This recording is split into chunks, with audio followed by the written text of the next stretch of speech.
दोस्तों, अभी हाल में उत्तर प्रदेश सरकार ने एक नए बिल की घोषणा की है, जिसके अनुसार जो भी व्यक्ति के 2 से ज़्यादा बच्चे हैं वो स्थानीय निकायों के चुनाव में प्रतिद्वंदी के रूप में खड़े नहीं हो सकेंगे। सरकारी नौकरियों में भी उनका प्रमोशन रोका जाएगा और इसी प्रकार का बिल इसके पहले आसाम में भी आ चुका है। अब सवाल यह है, क्या जनसंख्या नियंत्रण की बात इस प्रकार से हो सकती है? दूसरा सवाल ये है, क्या इस बिल का उद्देश्य वास्तव में जनसंख्या नियंत्रण करना है? क्योंकि जहाँ तक पूरी अंतर्राष्ट्रीय अध्ययन और ओपिनियंस आई हैं, उसके अनुसार से जनसंख्या नियंत्रण का सबसे बेहतरीन तरीका है शिक्षा का विकास, गरीबी को दूर करना और स्वास्थ्य सुविधाओं को उपलब्ध कराना। यानी उत्तर प्रदेश की सरकार और आसाम की सरकार का अगर इरादा ये होता तो वो इन बातों के बारे में विशेष रूप से ध्यान करने की बात करते हैं। पर ये जो बात की जा रही है जनसंख्या नियंत्रण, इसमें एक निश्चित रूप से एक निशाना है जिसको अंग्रेज़ी में कहते हैं डॉग विसल। और ये इन का उद्देश्य जो है, अभी तक क्योंकि समाज में एक प्रोपेगेंडा किया गया है कि मुस्लिम समाज के लोग ज़्यादा बच्चे पैदा करते हैं, उनकी बीवियां ज़्यादा होती हैं, तो निश्चित रूप से ये जो पूरा मामला है ये कहीं तो भी सांप्रदायिक तरीके से, सांप्रदायिक उद्देश्य से सामने लाया जा रहा है। जैसे हमने पहले के भी वीडियो में इस बात को कहा था कि भारत की जनसंख्या नीति के कारण अभी जो फर्टिलिटी रेट है, फर्टिलिटी रेट क्या होता है? फर्टिलिटी रेट यानी प्रति महिला होने वाले बच्चों की संख्या। तो फर्टिलिटी रेट जो है वो लगातार गिर रहा है। जैसे आपको एक उदाहरण दूं कि 1980 में फर्टिलिटी रेट 4.7 था और अभी ये 2.12 के आसपास है। यानी पूरी तौर से जो नीतियां अभी तक की सरकारों ने ली हैं, जिसमें लोगों को प्रेरणा दी जाती थी कि आप परिवार नियोजन, परिवार की सही प्लानिंग के लिए आइए, और उसके लिए जितना भी कोशिश हुई उस कोशिश को पूरा किया गया। अभी तक की अगर हम सरकार की नीतियों का अगर थोड़ा अध्ययन करें तो ये पता चलेगा कि भारत उन पहले देशों में से है जिन्होंने जनसंख्या के बारे में, परिवार एक सुखी परिवार हो और उसमें बच्चों की संख्या सीमित हो, इसके बारे में 1952 से ही इस प्रकार के कार्यक्रम लाए गए। उनको पहले परिवार नियोजन के रूप में देखा जाता था कि यानी बच्चों की संख्या कम करने के रूप में, बाद में उनको फैमिली वेलफेयर यानी परिवार का एक बेहतरी हो और उसमें जिनको संतान नहीं होती उनको उसके लिए मदद करना और संतान एक निश्चित तरीके से हो, उसके बारे में बात की गई थी। खैर, जब ये कानून लाया गया तो बड़ी मज़े की बात यह है कि 1970 में जो भारतीय जनता पार्टी की पूर्व पार्टी है, जिसकी ये उत्तराधिकारी है, भारतीय जनसंघ ने इस प्रकार के कदमों का पूरा विरोध किया। और उस समय तक की बात तो जाने दीजिए, अभी तक जो अभी VHP भी, विश्व हिंदू परिषद, इसका विरोध कर रही है। और इसके उलट जाकर कई जो RSS के सरसंघ चालक एक थे, के सुदर्शन, उन्होंने भी कहा कि हिंदू महिलाओं ने ज़्यादा बच्चे पैदा करना चाहिए। साक्षी महाराज ने भी यही कहा, साध्वी प्राची ने भी यही कहा। अब ये एक तरफ से इस प्रकार की बात करते हैं, उसमें क्लियर कट इशारा देते हैं कि अगर हिंदुओं के बच्चों पर नियंत्रण लाया जाएगा तो मुसलमानों की आबादी बढ़ जाएगी। तो मुख्य रूप से ये जो विधेयक लाए जा रहे हैं उसके पीछे यही एक इशारा है कि मुसलमान ज़्यादा बच्चे पैदा कर रहे हैं, उनकी जनसंख्या बढ़ रही है और वो धीरे धीरे इस देश में मेजॉरिटी होकर हो जाएंगे, जबकि हिंदू एक अल्पसंख्यक होकर रह जाएंगे। अब इससे बड़ी गलत धारणा तो कोई हो नहीं सकती। हमने अपने पहले वीडियो में भी इस बारे में बात की कि पहली बात तो ये है कि जनसंख्या पर जो नियंत्रण है वो दबाव से या आक्रामक तरीक़ों से कभी नहीं हो सकता।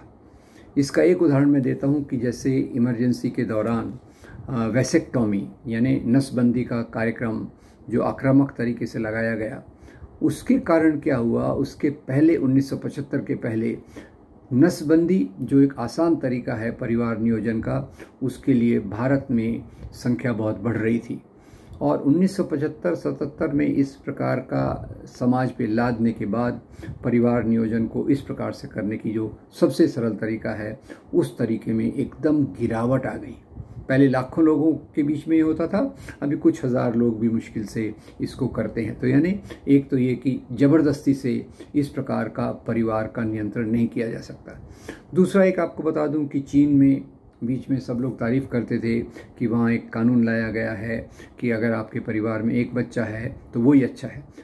चीन ने भी ये बात लादने की कोशिश की और उसका परिणाम ये है कि समाज में जो पूरा एक विस्थापना हो गई, समाज में जो समस्याएं हो गई, उसके कारण चीन अभी अपने लोगों को कह रहा है कि आपने 3 बच्चे पैदा करना चाहिए। खैर, जनसंख्या पे नियंत्रण होना ज़रूरी है, पर यह भी बता दूं कि हमारी गरीबी, भूखमरी, बेकारी और आर्थिक दुष्परिणाम ये जनसंख्या के कारण नहीं है। इनका कारण सरकारी नीतियां हैं, क्योंकि ऐसे भी देश हैं जहां जनसंख्या बहुत कम है पर लोग बहुत गरीब हैं। अपने नेपाल को देख लीजिए। ऐसे भी देश हैं जहां जनसंख्या बहुत ज़्यादा है, जैसे चीन, पर उनका आर्थिक स्तर ऊंचा है।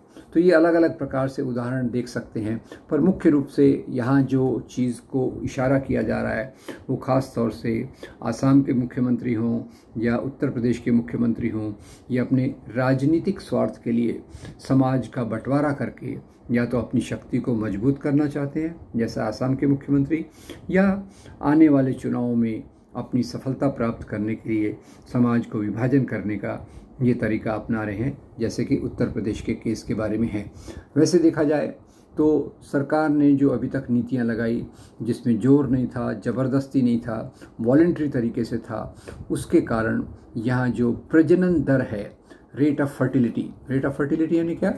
प्रति महिला होने वाले बच्चों की संख्या, और प्रति महिला होने वाली बच्चों की संख्या जो 1980 में 4.8 के करीब थी, अभी वो गिरकर 2.21 के करीब आ गई है। यानी इसमें एक बहुत बड़ी गिरावट आई है। सरकार ने कोई इसमें जोर ज़बरदस्ती नहीं की, पर अपनी नीतियों को प्रसार के माध्यम से लोगों तक इस बात को पहुंचाती गई, और समाज में भी जो परिवर्तन हुए उससे इस प्रकार के रिजल्ट हमारे सामने आए हैं। अब जो मुख्य बात है कि इनको डर है कि मुसलमान जनसंख्या में ज़्यादा हो जाएं, तो वो भी बता दूं कि मैंने पिछले वीडियो में इस बात को कहा था कि आज मुसलमानों की आबादी 14.2 है, और जिस प्रकार से मुस्लिम समाज के लोग परिवार नियोजन के तरीकों को अपना रहे हैं वो काफ़ी तेज है। डिकेडल रेट ऑफ ग्रोथ यानी दशकीय ग्रोथ जो भी है मुसलमानों में, उसमें भी गिरावट आ रही है, और फैमिली प्लानिंग के टेक्निक्स को अपनाने की उनका तरीका है उसमें काफ़ी तेज़ी आ रही है। S.Y. कुरैशी की एक बहुत महत्वपूर्ण किताब है जो population myth, Islam, family planning and politics में बताते हैं कि फैमिली प्लानिंग के तरीक़ों को अपनाने में मुस्लिम महिलाएं काफ़ी आगे हैं, और ये बात हमें ख्याल रखना चाहिए। तो रेट ऑफ फर्टिलिटी के हिसाब से इस बात को कहना बिल्कुल गलत होगा कि मुसलमान जानबूझकर अपनी जनसंख्या बढ़ा रहे हैं, और जो डेमोग्राफर्स हैं वो कहते हैं कि अगर इसी प्रकार के ट्रेंड चलते रहे तो आगे आने वाले समय में 2050 तक मुसलमानों की संख्या स्टेबलाइज हो जाएगी और ये करीब 18% होगी। और एक तरफ जो उनमें कुछ तबकों में शिक्षा का विकास हो रहा है, ये भी बहुत ज़रूरी बात है। और तीसरी बात, परिवार में बच्चों का संबंध धर्म से नहीं है, इसका संबंध बहुत सारी चीज़ों से है, शिक्षा से है, आर्थिक व्यवस्था से है, स्वास्थ्य सुविधाओं से है। इसलिए आप देखेंगे कि रेट ऑफ फर्टिलिटी जो मुसलमान महिलाओं की है, केरल में, कर्नाटक में, तमिलनाडु में और आंध्रा में, वो हिंदू महिलाएं जो बिहार की हैं या उत्तर प्रदेश की हैं या राजस्थान की हैं, उनके फर्टिलिटी रेट से इन मुस्लिम महिलाओं का फर्टिलिटी रेट काफ़ी कम है।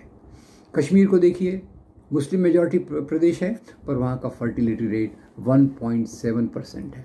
तो ये सब चीज़ें जो हैं, इसको एक बहुत ख़तरनाक तरीके से इसको एक सांप्रदायिक मोड़ दिया गया है, और आज व्हाट्सएप के माध्यम से, सोशल मीडिया के माध्यम से इस बात को बहुत फैलाने की कोशिश की गई है कि मुसलमान अपनी जनसंख्या बढ़ा रहे हैं। 4 बीवियों का मामला हम चर्चा कर चुके हैं कि 4 बीवियां होना संभव ही नहीं है, और वास्तव में देखा जाए तो मुसलमानों में जो बहुपत्नित्व का प्रमाण है वो हिंदुओं के बहुपत्नित्व के प्रमाण के आसपास है। पॉलीगैमी इज़ मोर और less similar, slightly lesser than Hindus in the Muslims. तो ये एक बात हो गई, और रेट ऑफ फर्टिलिटी की भी बात हमने कर ली।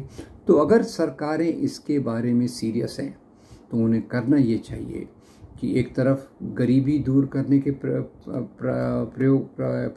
कोशिश करनी चाहिए, दूसरी तरफ शिक्षा की वृद्धि की कोशिश करना चाहिए, और तीसरी तरफ स्वास्थ्य सुविधाओं को बढ़ाने की कोशिश करना चाहिए। हमें एक अच्छा समाज बनाना है, मिला जुला समाज बनाना है, इंक्लूसिव समाज बनाना है, भारतीय संविधान के आधार पर चलना है। और इस प्रकार की जो चालें कुछ सरकारें कर रही हैं अल्पसंख्यकों को निशाना बनाने के लिए, उसका पूरा विरोध होना चाहिए। जबकि जनसंख्या को नियंत्रण के लिए जो 3 चीज़ें हैं, शिक्षा, स्वास्थ्य और गरीबी, उस पर लोगों का ख्याल होना चाहिए। Thank you very much.